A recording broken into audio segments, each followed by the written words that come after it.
Olá, o programa Metalúrgicos em Notícia está no ar. Hoje nós vamos falar com o economista Marcos Periotto. Ele é assessor da Executiva Nacional da Força Sindical. Marcos, tudo bom? Tudo bem. Eu queria começar perguntando para você sobre o segundo semestre. A gente já está chegando em agosto e é no segundo semestre que ocorrem as principais batalhas pelo aumento salarial. Quais são as perspectivas e as bandeiras de luta agora para os próximos meses? O segundo semestre, ele concentra a grande maioria das campanhas salariais importantes do Brasil. Só para você ter uma ideia, na base da Força Sindical, são cerca de 3 milhões de trabalhadores que vão estar em campanha salarial, que somados a 1,5 milhão de trabalhadores que são base de outras centrais sindicais, performam uma quantidade muito grande de trabalhadores que vão estar presentes na negociação coletiva, na discussão das datas base nesse segundo semestre, dentre eles os metalúrgicos de São Paulo. A Força Sindical, há alguns dias atrás, realizou uma reunião da direção nacional exatamente para discutir a campanha salarial desse segundo semestre, dada a sua importância, e tirou algumas bandeiras de luta. Obviamente que o centro da nossa batalha nesse segundo semestre vai ser a luta pela recomposição dos salários. Quer dizer, os trabalhadores vão lutar por aumentos reais de salários, por melhoria nos benefícios sociais que tem nas negociações coletivas, nos seus contratos coletivos, e também pela redução de jornada de trabalho, que é uma bandeira que esse ano já é uma bandeira unitária, unificada das centrais sindicais. Então nós vamos trabalhar, quer dizer, uma decisão da Força Sindical que nós devemos, em comum, em todas as categorias que vão ter negociações coletivas nesse segundo semestre, e também entre as centrais sindicais, a ideia é negociar, chegar a um acordo para lançar uma grande campanha salarial unificada para colocar milhões de trabalhadores nessa luta pela recomposição dos salários, por aumento real de salários, pela redução da jornada de trabalho. Em calço dessas metas, na semana passada, houve um ato público na frente do Banco Central, né? Quais eram as bandeiras, então? Quando as centrais sindicais promoveram esse ato contra o aumento da taxa de juros pelo Banco Central, elas já tinham a concepção de que essa mobilização contra os juros é parte dessa campanha salarial unificada. Hoje existe uma grande aliança entre setores do governo, principalmente a equipe econômica do governo e o Banco Central e os patrões, quer dizer, o setor patronal, no sentido de falar, olha, para enfrentar essa inflação, esse repique inflacionário que nós estamos tendo, é necessário aumentar os juros e é necessário impedir que os salários tenham aumentos reais. Aliás, essa parte de impedir que os salários tenham aumentos reais é uma velha cantilena que se desenvolve no Brasil. Quer dizer, o setor patronal no Brasil tem esse verdadeiro cacoete de encarar qualquer problema econômico como uma consequência do aumento dos salários. No caso concreto da economia agora, que nós estamos enfrentando, que é o problema do repique inflacionário, da alta da inflação, você pode verificar que essa alta da inflação atual ela não tem nada a ver com o aumento dos salários. Ela tem a ver com o aumento da especulação dos preços do petróleo e dos preços dos alimentos a nível internacional, que tem um rebatimento no Brasil. Todo mundo sabe que petróleo e alimentos são chamadas commodities, e essas commodities, quando aumentam no mercado internacional, também tem um impacto na economia brasileira. E é isso que está fazendo, concretamente, que os preços na economia brasileira subam. O Banco Central tem uma meta de inflação, essa meta vai ser superada por 1,5% a 2% esse ano, e por isso o governo decide um aumento brutal na taxa de juros, quer dizer, recentemente agora foi aumentado em 0,75 pontos a taxa de juros, e uma orientação expressa do Banco Central, que obviamente tem acolhida no patronato, de que os aumentos salariais têm que ser controlados. Quando os trabalhadores têm outra perspectiva. Os trabalhadores, primeiro, historicamente os trabalhadores são quem pagam o pato da inflação e das crises econômicas. Pagamos o pato com aumentos melhores de salário, com redução da sua renda, com aumento do desemprego. É isso que a nossa trajetória recente tem mostrado. E agora, num momento onde a economia brasileira vive um momento de estabilidade, onde a economia brasileira dá sinais de crescimento econômico, de distribuição de renda, nós queremos fazer e incentivar para que esse processo continue, né? Então, por isso que a grande mobilização nossa agora é reduzir a jornada, para que mais pessoas possam trabalhar, é aumento real dos salários, para que os trabalhadores tenham uma participação maior na renda do país, e isso faz girar a economia, né? Quer dizer, aumento de salário tem repercussão no aumento das vendas da indústria, do comércio e dos serviços. O aumento das vendas tem repercussão na contratação de pessoal. Quando as empresas estão produzindo mais, elas demandam mais mão de obra. Quer dizer, essa é a perspectiva dos trabalhadores para enfrentar essa crise de inflação que nós estamos vivendo nesse segundo semestre. E sobre inflação, quais são os impactos que isso causa diretamente no trabalhador, metalúrgico especificamente?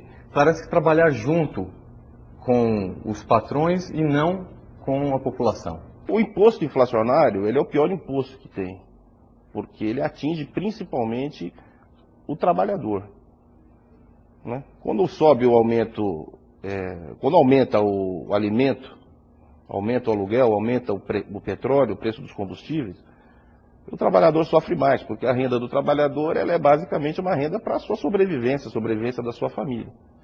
Então, o impacto do aumento de alimento, do aluguel, dos combustíveis é muito mais sensível para um trabalhador do que uma pessoa que possui investimentos, poupança, que tem a sua renda protegida por algum nível de remuneração bancária, etc., coisa que a massa dos trabalhadores e a massa dos mais pobres não tem. A política do governo, ela é uma política hoje pontual para enfrentar essa inflação que nós estamos vivendo. Como eu já disse, é uma inflação derivada da especulação dos preços do alimento e dos combustíveis. Mas é uma política muito conservadora. Quer dizer, historicamente, quando o Brasil estava numa situação de economia baixa, crescimento econômico e economia baixa, o Banco Central poderia ter baixado mais as taxas de juros, baixado as taxas de juros com mais intensidade, coisa que não fez.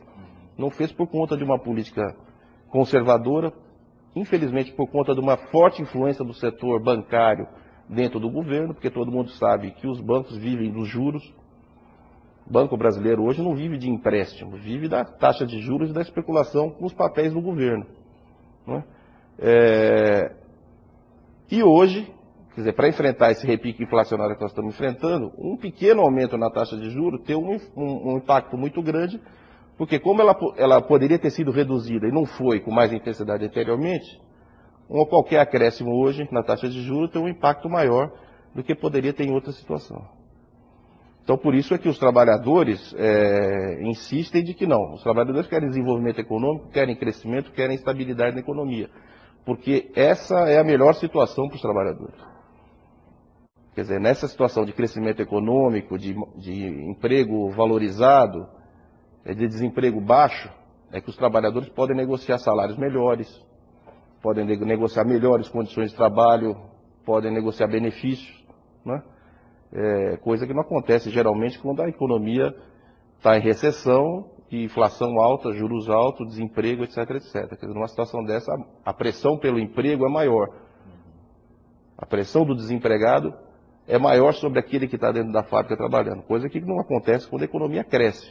Quer dizer, o momento do trabalhador é o momento do crescimento da economia, quando as suas reivindicações são mais facilmente atendidas. Qual a implicação da redução da jornada de trabalho para 40 horas semanais na vida do trabalhador e o que há de verdade e mentira no discurso da classe patronal? A redução da jornada de trabalho é uma bandeira histórica dos trabalhadores, né?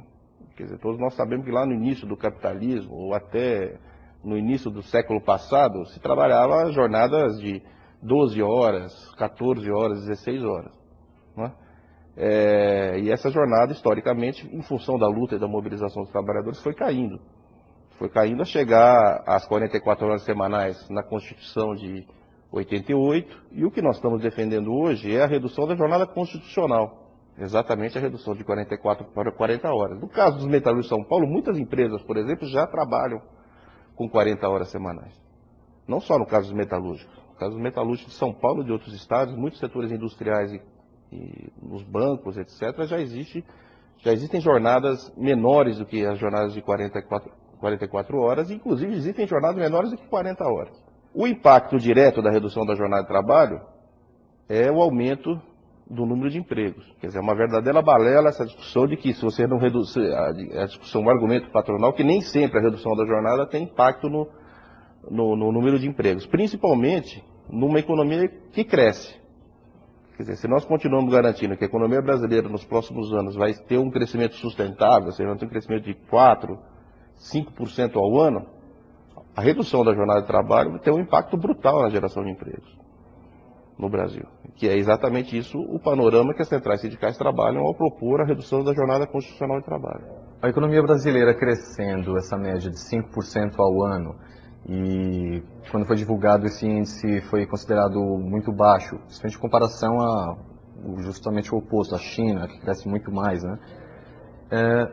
Quando o trabalhador consegue um aumento real de salário por ano, não chega a isso, a 5%. Isso, ano após ano, não dá um déficit? Essa é a grande questão. Quer dizer, quando nós falamos que nós queremos um aumento real de salário, na campanha salarial desse ano, exatamente nós estamos pensando no brutal aumento da produtividade que a economia teve nos últimos anos. Segundo o Diese, nos últimos 10 anos, houve um aumento de mais de 110% da produtividade industrial, do sistema financeiro, do comércio, etc. Só nos anos, se eu não me engano, só nos anos 2000, esse aumento chegou aí por volta de 30%. E podem ter certeza que esses ganhos de produtividade que a economia, a indústria principalmente teve, eles não foram repassados integralmente para os salários, né? Então nós estamos falando, qual que é a nossa argumentação? Nós queremos discutir a campanha salarial não só olhando para aquilo que nós deixamos de ganhar com a inflação. Nós queremos uma recomposição do salário, porque os nossos salários, até hoje, o poder de compra dos salários dos trabalhadores, em geral, e dos metalúrgicos em particular, ainda não alcançou o poder de compra que nós tínhamos há 10 anos atrás. Quando nós enfrentamos, estávamos no meio de um processo do chamado de 3 décadas perdidas da economia brasileira, que a economia não cresceu e houve um brutal arroxo salarial. Então, quer dizer, nós ainda estamos num processo de recuperação do poder de compra dos salários. Se você for analisar as negociações coletivas do primeiro semestre desse ano e do ano passado, você pode verificar que grande parte delas, mas na maioria, esmagadora maioria delas, houve aumento real de salário. Obviamente não no nível de 4, 5% de forma global, mas tivemos até categorias que tiveram aumentos superiores a esses índices, né? E isso tem muito a ver com a sua capacidade de mobilização.